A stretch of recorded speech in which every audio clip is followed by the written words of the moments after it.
warjaalayaal soo dhawaada dad badan oo saaxiibaday ah waxaa ku dumay gurigii Xasan Malay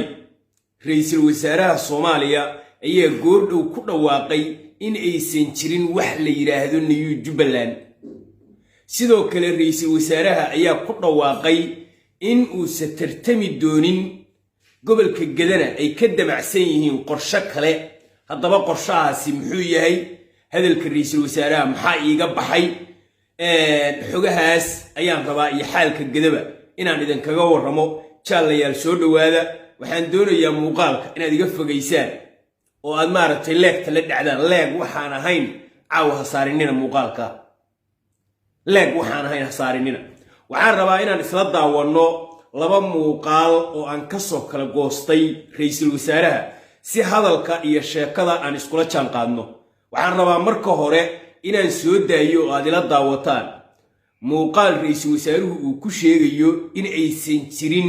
wax la yiraahdo New Jubbaland laakiin maxaa jira waxa ay rabaan oo jira ayuu aayar sa u taabanaya laakiin ana ka soo saaray ila daawo muuqaalkan Jubbaland cusub horta ma jirto Jubbaland baa jirta Gado waxay ka mid tahay Jubbaland بري waxay noqon ma garanayno laakiin maanta meeshan taaganahay waxa weey saxiixii aan saxiixnay jihayntii Soomaaliya jihaynay doorashadii aan midaynay intaas aan uga gudbaynaa hadalka ra'iisul wasaaruhu wuxuu cadeeyay wax Jubbaland la yiraahdo inaysan jirin gobolka Gado qorshaha ay ka dabacsan yihiin waa doorashadii Kismaayo laga diiday Garowe laga diiday waxaan caawi u sheegayaa Xamse iyo dadka la jaarka waxay Kismaayo diiday oo Garowe diiday garbahaar yeeli mayso Gadana laga ogolaan maayo waxaad u socotaan waxaan rabaa inaan idinku wargeliyo idin sheego mar kasta waan idin sheegi jiray wardam jadiid qorshaha New Jubbaland qayb kamida dadka oo u qaba Xasan iyo Xamse niman ma aragtay ay wax ka helayaan wanamankaanu أحمد كأد شيء يسان وحير بيسكو ديديه لكن ما تغنى إذن كان عبيه شريتان كينا ما أقلا إن الضغن قطان مرهبو وإذن شيء ضدك قبل كهاد الجن أمر يركب مريحان ليرا ولادينكم ما أنت واحد هادين يسان كرسي حصر شيء غير هادين يسان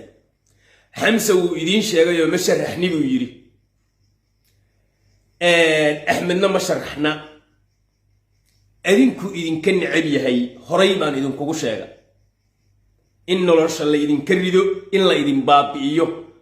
Ahmed wuxuu ogol yahay in kursigiisaas uu ilaashanaya ugaadeenna waa ka ilaashanaya marixaanna waa ka ilaashanaya kulligiin samna deer baduti laakiin Xasan iyo Xamse qorshoodu waa in god inta la idin qodo godkaas in qayr iyo barwaaqo ay ku dhex jidda inta la idin kaga shakeeyo inaad dhex gashaan oo la idin ku daboolaa la rabaa waxaan rabaa marka inaad baraarugtaan waliba nimanka reesiyaad ee magaalada Garbahaar riinjiyeysanaya ee meel walba riinjiga la taagan war waxaan leenahay iimaanka Allah idin ku sugo Xasan iyo Xamse qorshaha ay rabaan waa doorashadii iyo kartoomadii sanduuqyadii midmadooba ee cabud laga diiday waxaan gobolkaas maadaama aad xaruntiisii joogtaan waxaan gobolkaas laga ogolaan oo hawraarsaba iyo cali dheere ay diideen oo ree Ahmed diiday oo ree Xasan diiday oo halka iyo baar dheere iyo nimankii talxa iyo ree Ugaashamaaka ay diideen reesiya diiniyo haddaad ogolaataan oo maantay guri walba oo Garbahaari aad riinti la taagantihiin waxa ra'iisul wasaarihi qaranka rumaysta aniga way rumaysan weydeen war wax la yiraahdo New Jubbaland ma jiraan war qorshahoodu dadka la rabaa waa fiiri alaab marka la helo haysiin ba loo sameeyaa alaabtu tayo aysan lahayn ayaa lagu sheegaa ujeedkuna waa in alaabtan ay gadanto Soomaa qorshaha la iibinayo waa barnaamijkan doorashadan qof iyo cid la yiraahdo oo meel walba laga diiday in inta Garbahaar istuqyadii waaweynaa la keeno iyo gobolka Gado la yiraahdo Jubbaland baa wax ka hirgelin Xamse Soomo oran Ilaahay baa ka yeersiiyay caawa u duceeyo waan ku raystay Soomo oran Jubbaland waa mid Gadana waa Jubbaland waa sax ra'iisul wasaare waad ku mahadsan tahay waa kugu raacsana laakiin waxaan kuu sheegayaa waxaan kismaaye ka hirgelin oo xaruntii Jubbaland garbahaarni kama hirgeliyaan weysada xagee laga bilaabo soo gacmaha lagama bilaabo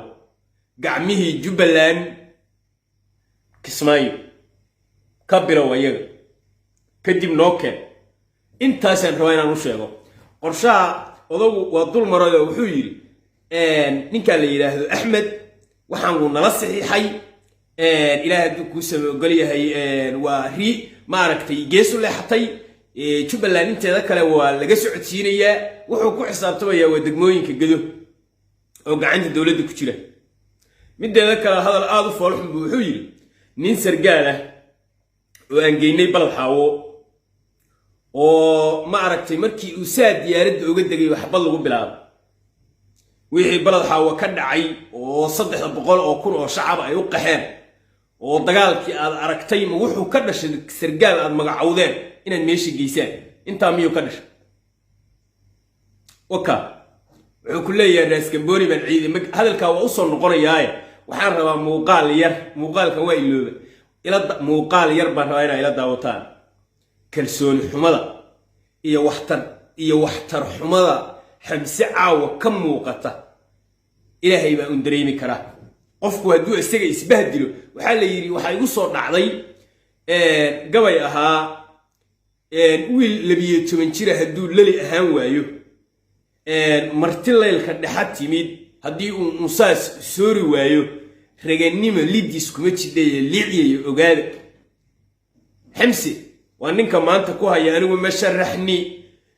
horta bal muuqaalka ila daawada yaana waxba aan hor dhicin iska falaadiyo madaxweynihii fursadda ii siiyay inaan caawa idin hor fadhiyo dadka Soomaaliyeed i baray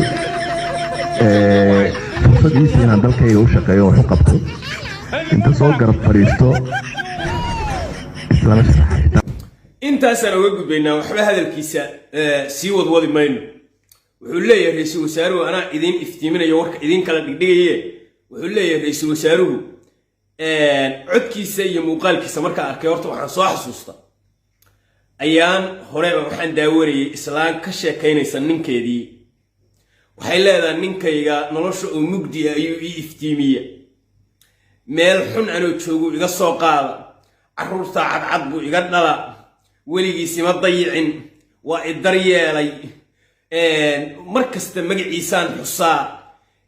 waa ka xishooda xataa inaan arko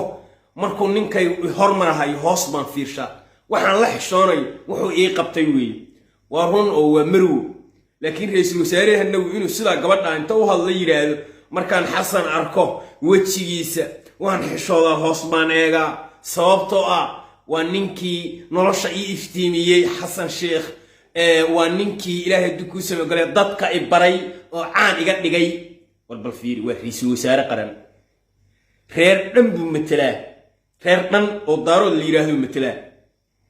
wuxuu leeyahay marka sida awgeed miis lama fariisanayo ninkii adduunka ay baray oo dadka ay baray oo xilka ay siiyay kursi lama fariisanayo ninka ragga damac buu leeyahay damac waan leeyahay oo haday iga suurta gashana waa tartamay ra'iisul wasaarayaashii oo dhan xal weysto xoogaa la xaman jiray baa xasan la tartamayay waa ogeydeen ra'iisul wasaare aan tartamin waa yariye wuxuu ku leeyahay hadduu isagu diido waa laga yaabaa inaan musharax noqdo oo haddii damac kugu jiro damac iyo danta aad adigu leedahay maxaa ku xiray nin kale oo asna damac ku jiro iyo dan sababtoo ah isku naf ma tiidin isku dareenna ma tiidin ilaahay baa idin kala sameeyay qofka horta ilaahay baa abuurtay waxaan rabaa inaan xamse u sheego war ilaahay baa ku abuurtay nafta ku geliyay xasan naf kuma gelin kumana samaysan kumana dhalin waa nin kula mida inaad marka maanta tiraahdid dadka ilaahay baa abuurtay haddana shaqaysta la yiri oo fariisanina haddana halkaan inta fariisto aniga ilaahay baa samaystay ilaahay baa wax siinaya aan dhaho ilaahay cagu isiiye cagaha bixu isii inaan wax ku raadsado kursiga aad xamso ku fadhidi haddii aad jireer ahaan lahayd kumaada fariisateen haddii aad dir ahaan lahaydna kumaada fariisateen haddii aad hawiye ahaan lahaydna kumaada fariisateen haddii aad raxan weyn ahaan lahaydna kumaada fariisateen kursi reereed baad ku fadhidaa kursi daarood baad ku fadhidaa 4.5 baad ku timid haddii aadan cidahaas daarood ka dhalan lahayn xasan inta kaa naxo oo meel kaa soo qaado nolosha kuma iftiimiyeen oo nolosha mugdiga oo aad ka soo baxday oo aad ku haysid nolosha ii nuuriya kuma nuuriyeen nolosha waxaa xasan kuugu nuuriyo kuugu iftiimiya inaad daarood tahay ee daaroodkii iyo dadkaagii iyo deegaankaagii inaad wax u qabatid ayaa lagaa rabay inaad maanta tiraahdid horta mideeda kale hadalka ninkan waxaan u rumaysanay isagoo jooga arrimihii raas gamboonina waa laga wareejiyey oo sanbalooshe iyo waxbaa waday arrintan hadda gado ka socota iyo dagaaladan iyo wuxuu ku leeyahay waa nala soo weeraray oo balad xaawo waa nagula weeraray oo raas gambooni waa nagula weeraray oo xaduud baan ilaalinayna waxaa laga yaabaa asaga in loogu sheekeeyey in xaduud la ilaalinayay xaduudka raas gambooni loo aadayo soo kan mara maaha ilaa ceel waaq maro oo halkan ka bilowdo oo balad xaawo ka bilowdo maxaa halkaa ugu imaan weydeen markaa raas gambooni aadayseen maxaa mideeda kale markaad axmed isku carooteen oo aad iskhilaafteen maxaa xaduudaha idin xasuusiyey dastuurka qaranka ku jidha waxaa laga yaabaa ninkan inuusan waxaa waxba ka ogeyn laakiin xasan ugu sheekeeyey waxaan leeyahay marka reer jubbaland baan la hadlayaa gaar ahaan reer gado qoladii u niikinaysay nimankan damjadiida nimankan waa munaafiqiin qorshahoodana caawa idiin caddeeyeen ilaahay baana ka keenay ilaahay baa ka keenay waxaan idin leeyahay waxa la soo wado waa doorashadii waxa idiin soo socdo sanduuqyadii madmadoobaa sidii looga hortagi lahaa oo uga hortagi lahaydeen isku diyaariya intaasaan rabaa inaan idiin sheego jaalayaal waa idin salaamayaa meel kastoo aad joogtaan waxaan idinka codsanayaa oo keliya muuqaalka inaad iga fogeysaan oo weliba qolalka mareexaamin meel walba aad gaarsiisaan iyo kuwa reer jubbalandba aad si dadku ay u baraarugaan